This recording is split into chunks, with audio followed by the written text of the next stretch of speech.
আমাকে আল্লাহ ঘর থেকে বের করে এত দূরে নিয়ে আসলা, শত্রুদের হাতে সমর্থ করলা, তারা আমাকে চতুর্দিক থেকে পাথর মারতেছে।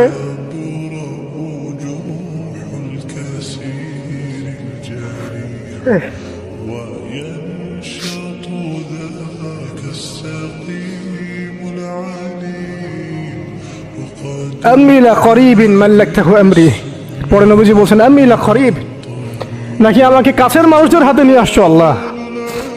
আল্লাহ তুমি কি আমাকে কাছের মানুষদের হাতে উঠাই দিছ? মাল্লাকতাহু আমরি, যারা আমার ভালো মন্দের কাজের মালিক হয়ে গেছে।